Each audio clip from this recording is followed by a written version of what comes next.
Perkenalkan, nama saya Intan Gina Rahmatullah. Saya dari kelas manajemen 2N dengan NPM 1190249. Di sini saya akan menjelaskan tentang permintaan. Permintaan adalah sejumlah barang atau jasa yang dibeli atau diminta oleh konsumen pada harga dan dalam periode tertentu. Hukum permintaan itu yaitu ketika suatu harga barang atau jasa turun, maka permintaan itu akan naik, dan sebaliknya. Jika harga barang yang diminta itu naik, maka permintaan itu akan turun. Faktor-faktor yang mempengaruhi permintaan yaitu selera konsumen.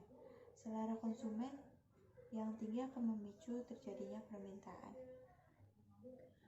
Kurva permintaan adalah penggambaran dari pernyataan tersebut yang dituangkan ke dalam gambar untuk memudahkan kita memahaminya.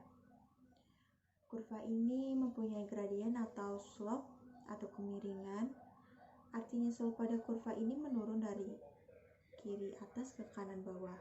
Hal ini menunjukkan bahwa hubungan antara harga dengan permintaan adalah berbanding terbalik. Assalamualaikum warahmatullahi wabarakatuh. Saya Vinanda Aprilina dari kelas manajemen 2N. Di sini saya akan membahas penawaran. Penawaran adalah jumlah barang atau jasa yang tersedia dan dapat dijual oleh penjual pada berbagai tingkat harga dan pada waktu tertentu. Beberapa faktor yang mempengaruhi penawaran. 1. Harga barang itu sendiri. 2. Harga sumber produksi. 3. Tingkat produksi.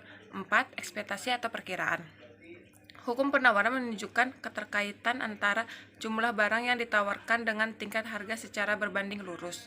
Dengan demikian, bunyi hukum penawaran berbunyi: semakin tinggi harga, semakin banyak jumlah barang yang bersedia ditawarkan.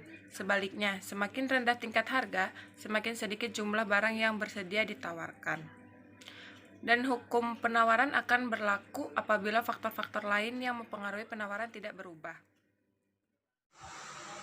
Baik, selanjutnya, perkenalkan, nama saya Kavita. Saya akan menjelaskan mengenai harga keseimbangan.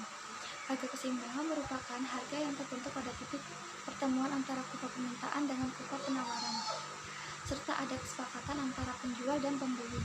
Oleh karena itu, harga keseimbangan terjadi akibat interaksi permintaan dan penawaran di pasar. Maka harga keseimbangan bisa juga disebut dengan harga pasar. Biasanya harga keseimbangan yang sudah terbentuk akan bertahan lama dan menjadi patokan antara penjual dan pembeli.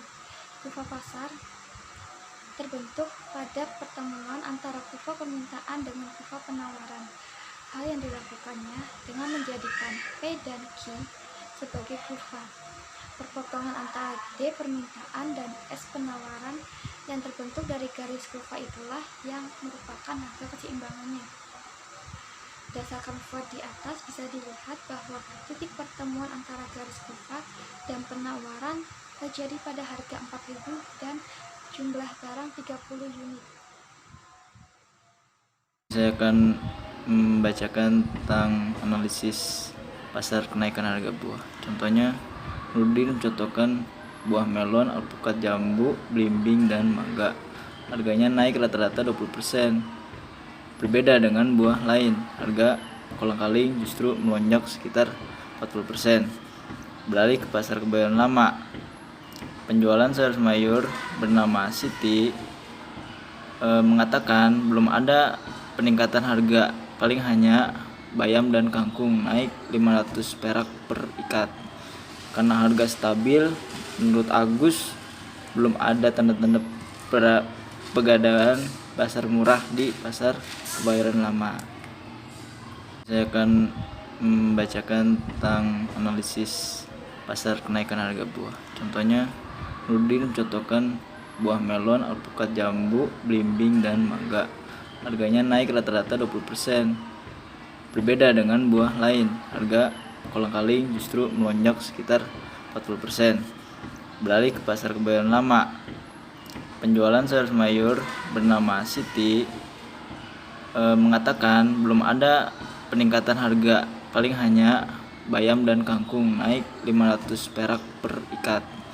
Karena harga stabil, menurut Agus belum ada tanda-tanda pegadaian pasar murah di pasar Kebayoran Lama.